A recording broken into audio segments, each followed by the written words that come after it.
करेंगे अजय सिंह जी का। अजय सिंह जी, क्या सरकार ने 50 लाख रोजगार देने का वादा किया है, दावा किया है, आपको लगता है कि अगली दिवाली आपको आपकी खुशियों वाली होगी? आपके चैनल का बहुत बहुत धन्यवाद।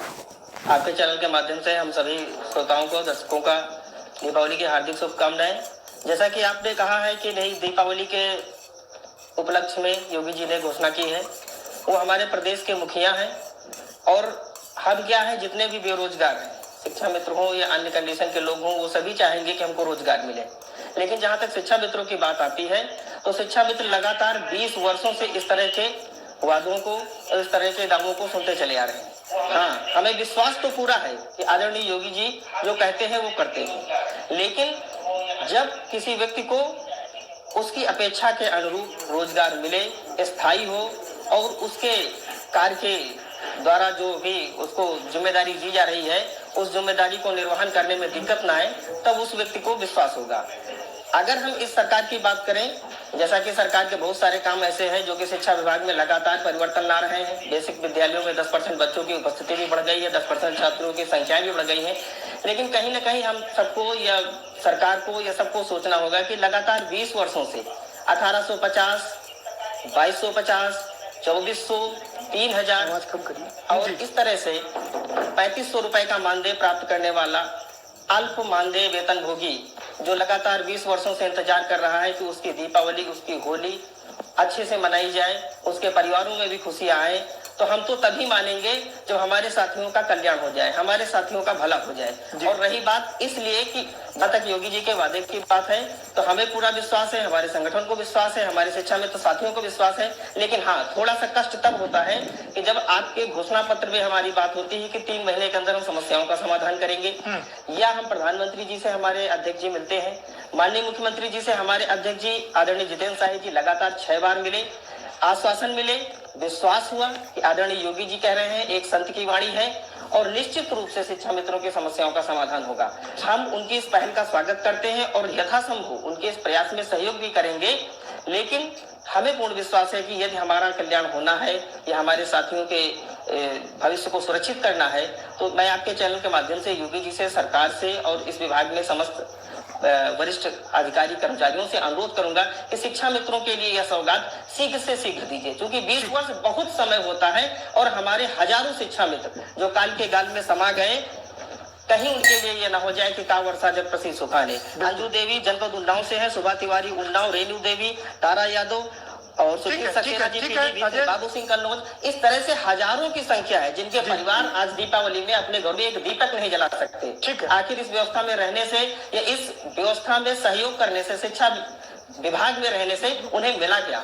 वो आज एक विधवा की जीवन यापन कर रहे हैं या उनके बच्चे दर दर ठोकरे खाने को मजबूर हैं। मैं पुनः आपके चैनल के माध्यम से अपील करता हूं योगी जी से, सरकार से, बेसिक शिक्षा मंत्री जी से। ठीक है, आपका समय समाप्त। अजय सिंह जी आपका समय। सुधीर सिंह जी, आप भी एक चीज से, क्या समस्या है आपकी? सर, हम 2011 और 2012 न्यू एड से संबंधित हैं। 2011 में एक विवादास्पद भर्ती हुई, तब तक एक सरकार जो है बदली और दूसरी सरकार आई। दूसरी सरकार ने पूरे के पूरे 72 जिलों से फॉर्म भरवाए और फिर ये मामला न्यू एड वर्सेस एकेडमिक होते हुए हाई कोर्ट से होता हुआ सीधा सीधा सुप्रीम कोर्ट चला गया। आज 9 वर्षों के बाद 3 सरकारों ने अच्छी तरीके से शोषण करके और सब कुछ करके बेरोजगारों का कचूमर निकाल दिया। आप यूं समझिए कि बेरोजगार आत्महत्या करने पर मजबूर है, बेगारी से तंग है और सड़कों पर भी उतर आया।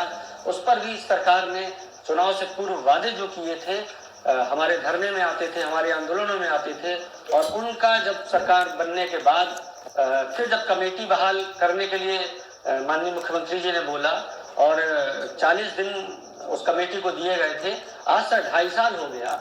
न तो उस कमेटी का कोई उत्तर है और न न्यू एड बहाली का कोई रास्ता है। और उत्तर ये दिया जाता है कि ये वही पद है जो आपके पहले भर दिए गए थे। जब 2 बार विज्ञापन निकाला, 2 बार फीस ली गई, चले जाएंगे। और आज की डेट में युवा सड़कों पर आंदोलन करने के लिए और कोर्ट का रास्ता अपनाता है और उसमें इतना समय जायज हो जाता है। 2011 में सर पहली बार टीटी का आयोजन किया गया, जिसको 2011 के अभ्यर्थी हम लोगों ने पास किया। आप ये समझिए सर 2011 से लेके 2015-16 तक हमारी भर्ती सुप्रीम कोर्ट तक गई। तब तक हमारी वैलिडिटी और एज भी खत्म हो गई, हमें मौका नहीं दिया गया। फाइनल आदेश जब जजमेंट आया 2011 वाला, 2011 के जजमेंट में साफ साफ सुप्रीम कोर्ट ने लिखा हुआ है कि शेष पदों को नए विज्ञापन पर आप अपने हिसाब से भर्ती कर दीजिए। जब हम लोगों ने उनसे क्वेश्चन नहीं की कि सर उस पद का कब विज्ञापन निकाला जाएगा और 72,825 नए ऐड वाले पद हैं उनका क्या होगा, तो उन्होंने ये कहा कि ये वाले हमने अगली भर्ती में शामिल कर दिए और अगली भर्ती में हमें बिना मौका दिए हमारी वैलिडिटी और वो सब समाप्त हो गई। ठीक है, दोबारा कहेंगे आपके पास। सुशील कश्यप जी, आप डीएलएड से हैं, क्या समस्या है डीएलएड की? जल्दी से 40 सेकंड में अपनी बात पूरी करिए।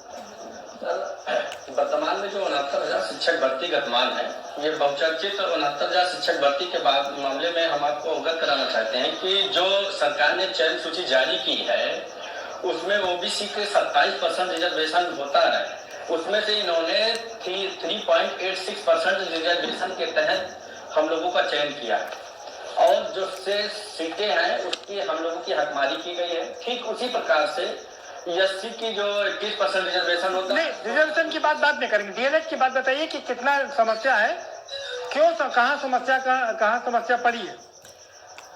हम सभी अभ्यर्थी सर डीएलएड क्वालिफाई करने के बाद जो है कि जो 69,000 शिक्षक भर्ती का एग्जाम कराया गया उसको क्वालिफाई करने के बाद हम लोग आज जो सड़कों पर आंदोलन करने पर विवश हो गए हैं, क्योंकि यहाँ पे जो सरकार ने जो पारदर्शिता नहीं बरती है, ना चयन सूची जारी की गई है, ना वर्गवार गुणांक, ना कटाव कुछ बताया नहीं गया है, इसलिए हम सभी को ये आज तक पता नहीं चल पाया है कि हम लोगों का चयन किस आधार पर नहीं किया गया। कश्यप साहब, सुशील जी आप अपना सवाल पूछ सकते हैं। जिससे मेरा अंतिम सवाल है जी, और मैं इससे पहले भी सभी मंत्री विधायकों से पूछ चुका हूं और आपसे भी यही पूछ रहा हूं, जो 69,000 शिक्षक भर्ती में ओबीसी का 27% आरक्षण है उसकी सुशील कश्यप जी, ये डिबेट आरक्षण पर नहीं है, ये डिबेट नौकरी की है।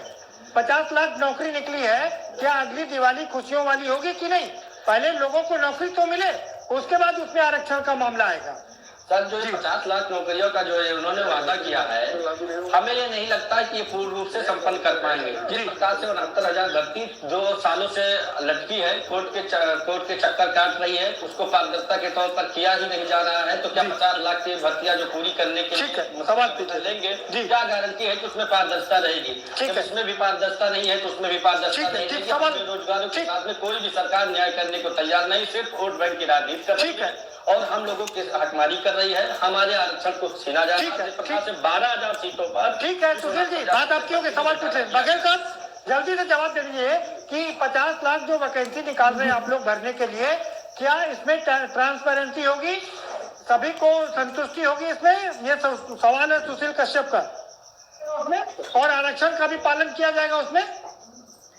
बिल्कुल सही है, क्योंकि इतिहास में ऐसा होता रहा है कि सफेदा वाली सरकार रही है, रोल नंबर पे सफेदा हो जाता था, सूचियों में सूची दी जाती थी, आखिरी मोमेंट तक उसमें घपला होता था।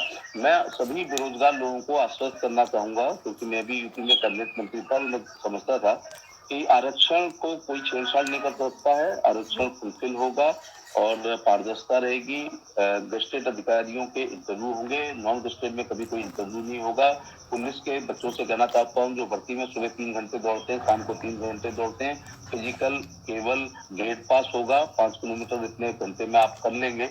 रोज मत प्रैक्टिस करिएगा, उतना कर लीजिएगा कि आपको गेट पास मिल जाए। इंटरव्यू होना नहीं है, इंटरव्यू ब्रह्मांड से पूछा जाता था, लिखित का सिलेबस होता है, अपने सिलेबस को याद करें। आदमी कॉपी जांचेगा नहीं कि 5 नंबर। गांधी जी पर 50 शब्दों में विश्वकर्मा जी एक सरकार में टिप्पणी पूछी गई। समय कम है और हमारे पास एक अजय सिंह जी का भी एक बहुत महत्वपूर्ण सवाल है, बार बार वो अपना सवाल पूछना चाह रहे हैं।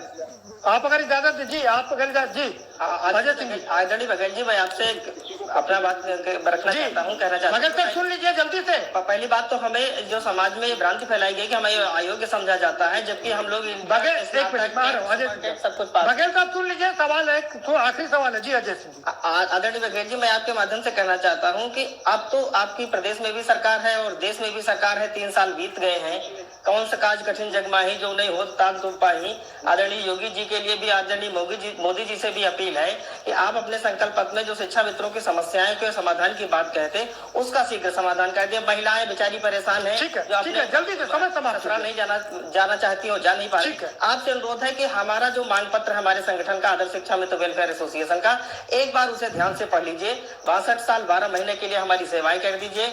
महिलाओं को, गरीबों को और गांव गली में पढ़ाने वाले शिक्षा मित्रों का एक बार आप कल्याण कर दीजिए। आदरणीय अटल जी के समय से यह योजना शुरू हुई थी और आज योगी जी के हाथ में बागडोर है। मैं आपसे पुनः अपील करूंगा कि हम लोगों को अयोग्य न मानते हुए, क्योंकि 20 साल हमने सेवाएं दी हैं और हमारे पढ़ाए बच्चे बीएड अजय सिंह ये समय समाप्त हो गया। तो मैं आपसे अनुरोध करूंगा 69,000 की भर्ती को शीघ्र पूर्ण कीजिए और शिक्षा मित्रों की समस्याओं का स्थायी समाधान कीजिए और मानदेय बढ़ोतरी के साथ। ठीक है, आपका धन्यवाद। ठीक है, रुक करेंगे प्रदीप जी का। प्रदीप जी क्या कहेंगे आप? आपने पूरी देखिए, आपका फाइनल कमेंट।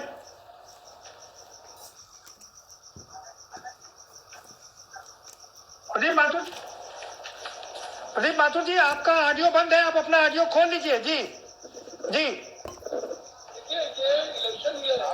नौकरी देने में कितना टाइम लगेगा? अब योगी जी आते ही ये काम शुरू करते तो अब तक नौकरी मिल जाती। जिस तरह मोदी जी ने 2 करोड़ लोगों को सपने दिखा के सत्ता काबिज करी, इसी तरह योगी जी भी सपने दिखा रहे हैं। ये मुंगेरी लाल के हसीन सपने हैं और ये वायदा वाला नहीं है। ठीक है सर, ये मुंगेरी लाल के हसीन सपने हैं। रमाकांत यादव जी, आपका final comment. Bharatiya Janata party के लोग जो कहते हैं वो करते नहीं, जो करते हैं वो कहते नहीं है। ये तो भाई साहब ने जो कहा मुंगेरी लाल सपने वो सही है, लेकिन इस पर बहुत टिप्पणी नहीं करेगा। ये हमारे मित्र हैं भेड़ जी, इतना इनसे जरूर अनुरोध करेंगे कि आरक्षण का जो स्वरूप है उसमें थोड़ा सुधार लाए, चाहे दलित हो, चाहे बैकवर्ड हो, चाहे जनरल का हो। जिसकी मेरिट अच्छी हो जनरल में लिया जाए, उसके बाद तब आरक्षण की शुरुआत होती है। जैसे पिछड़ी जात का लड़का 80% गया, जनरल का 60%, तभी जनरल का हो जाएगा। समय समाप्त हो गया, फाइनल सर समय समाप्त हो गया। फाइनल कमेंट ले लें रमाकांत जी, आपकी बात हो गई। बघेल साहब, आपका फाइनल कमेंट क्या कहेंगे? कमेंट ये है कि जो आरक्षण के मामले में माननीय सुप्रीम कोर्ट के आदेशों का अनुपालन होता है। बीच में सुप्रीम कोर्ट ने इस प्रकार से कुछ टिप्पणी की है। राज्य सरकार की कोई ऐसी मान्यता नहीं है, क्योंकि ये जो आरक्षित जातियां हैं, बैकवर्ड है और शेड्यूल कास्ट है, इसकी एक बहुत बड़ा वोट बैंक है। इसके अधिकारियों को कोई छीन नहीं सकता है और नौकरियां जो होंगी वो ट्रांसपेरेंसी होंगी। मैं इसलिए स्वागत करना चाहता हूँ कि आरक्षण में वोट बैंक का नाम कहा जाता है। जरा बताइए जी। अब बात नहीं समझ। और नौकरियां जो होंगी वो ट्रांसपेरेंसी होंगी। मैं इसलिए स्वागत करना चाहता हूँ कि आरक्षण में वोट बैंक का नाम कहा जाता है। जरा बताइए जी। अब बात नहीं समझे। बैकवर्ड और शेड्यूल कास्ट इतना बड़ा। सर बहुत शुक्रिया, समय हमारे पास इतना ही था। आप सभी मेहमानों का बहुत शुक्रिया इस चर्चा में शामिल होने के लिए। बघेल साहब कह रहे हैं कि ये जो ट्रांसपेरेंसी है वो बरकरार रहेगी, जो आरक्षण है वो भी बरकरार रहेगा, क्योंकि बहुतायत में है ये लोग, इनकी संख्या ज्यादा है, इसको कोई निगलेक्ट नहीं कर सकता। और सामान्य को भी भरपूर नौकरियां मिलेंगी, क्योंकि 50 लाख नौकरियां निकाले जाने का दावा और वादा मुख्यमंत्री योगी जी का